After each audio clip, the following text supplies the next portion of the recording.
Hello everyone, welcome to the first episode of IR Hunt series. So today we are going to take up our first topic, which is Shanghai Cooperation Organization, that is SCO. The topic of SCO was in news because of the ongoing summit. You can see this news article. Here it is written that the Shanghai Cooperation Organization summit was going on in Astana, Kazakhstan, and the Indian External Affairs Minister Dr. S. Jaishankar was participating in it. Okay.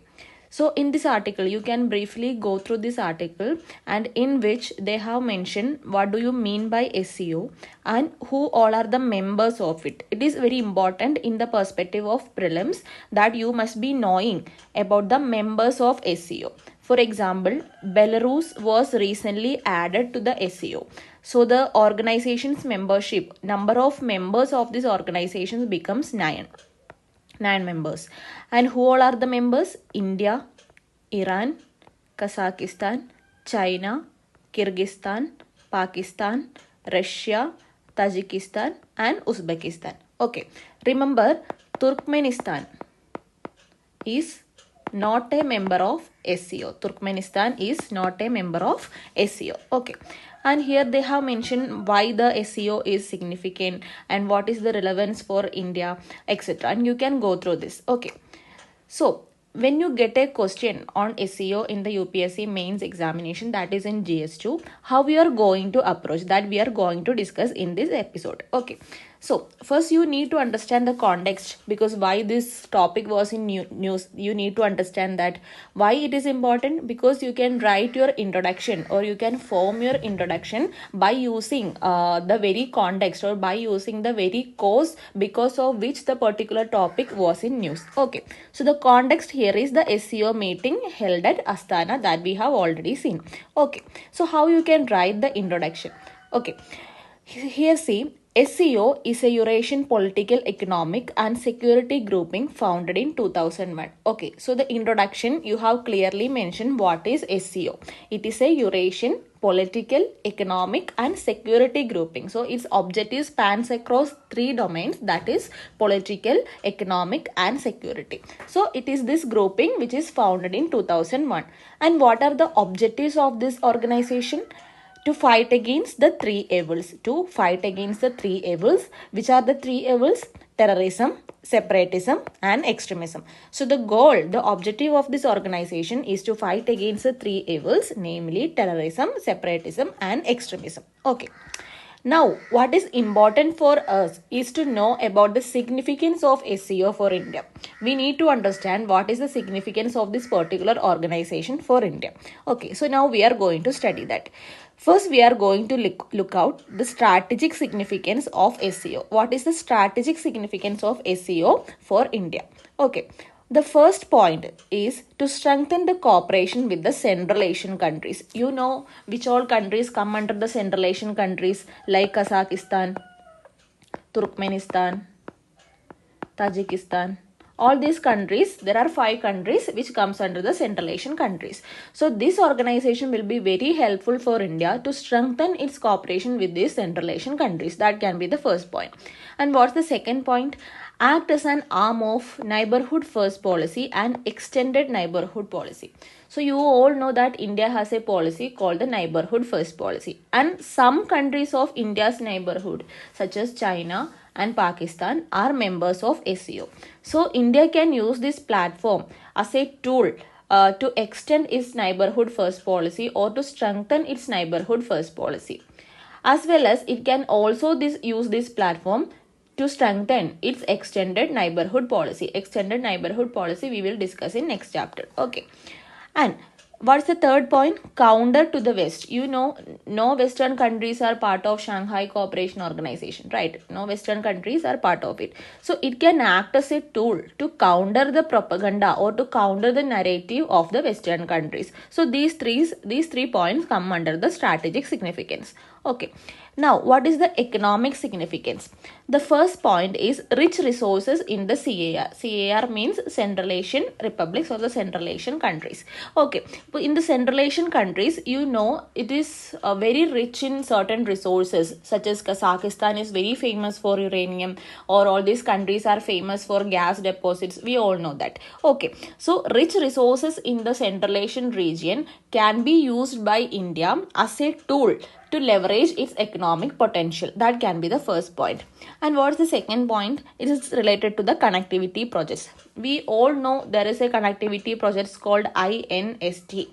Right. So this INSTC project can be leveraged, or this project can be strengthened using the cooperation with this Central Asian countries or the SCO member countries in general. Okay.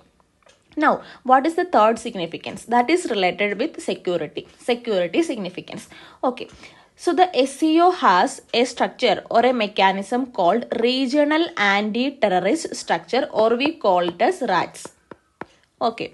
So, this function of RATS, or the objective of RATS, is to deal with terrorism.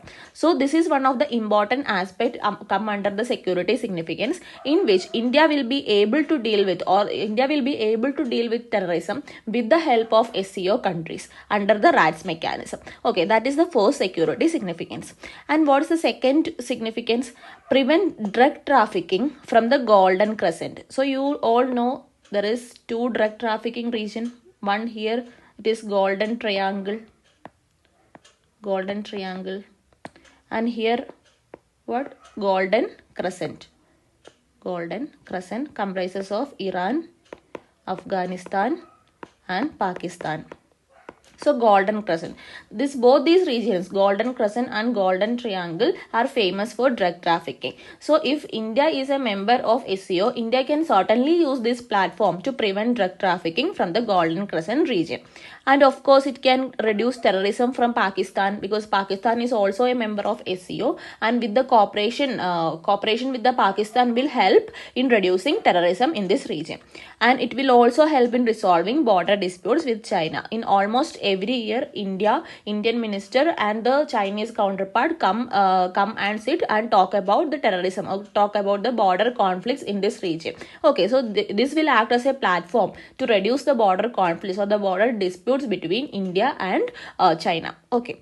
Next is the political significance. So under the political significance, this platform, SCO platform, can be used by India as a platform for talks, especially with countries like China and Pakistan. It can also be used as a platform for talk with other countries. But since China and Pakistan are part of India's neighborhood, this platform can be leveraged as a tool to strengthen the talks with China and Pakistan. Okay. But there are certain challenges as well, right? So we are going to discuss the challenges associated with India's membership in SCO. Okay. First, it is described as Asian NATO. We all know what is NATO, right? So this platform is described as Asian NATO by the Western countries. Okay, so there is a critical stance by the Western countries against the SCO platform, that they are calling this platform as Asian NATO. And the second important point is that it is a China-led initiative. It is a China-led or China-owned initiative. So Chinese propaganda will be very dominant in this grouping. Chinese narrative or Chinese propaganda will get more dominance in this grouping. Okay, that is one of the significant challenges. Okay. Lack of connectivity. You all know that although many projects are in pipeline, like INSTC, there are many projects in the pipeline, but still there is lack of connectivity, especially with the Central Asian countries or with Russia for that matter. Okay. Next is nexus of Russia, China and Pakistan. We call it as RCP nexus. So there is growing nexus between Russia, China and Pakistan, which act as a threat to India's presence in the region. Okay. Now there is trust deficit between the countries. For example, India versus China or India versus Pakistan. There exists trust deficit. Now, you all know that Iran became a member in this SCO recently. So with the inclusion of Iran, there might emerge certain challenges. For example, with USA or with the Western countries, there might emerge certain challenges, which also can be mentioned under the challenges. Now, what is the way ahead? What is the way ahead? We all need the solution for all those challenges we have mentioned, right? First is the development of connectivity projects. We need to develop the connectivity project as soon as possible. That is the first point. And we can also sign different exploration contract with the Central Asian countries. With the Central Asian countries, we can form certain exploration contracts to use their resources such as uranium or the gas reserves. Like that, we can form some exploration contracts. Next, we need to form a multi-alignment policy.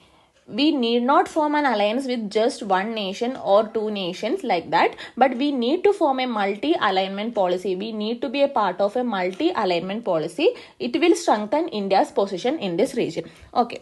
Next is leverage it as a platform of action rather than just a talking club. Okay, so the scholars associated with international relations, they are saying that the SCO has become just a talking club. So mere talking club will not help any countries in this region, right? So we need to make this platform as a platform of action rather than just a talking club. It is also very important. So these are the important dimensions associated with Shanghai Cooperation Organization SCO. You can use this video as a tool or as a form to enrich your answers or to make your own notes. I will give you a question also after this topic. After this video, you can write the answers of that particular question. Thank you.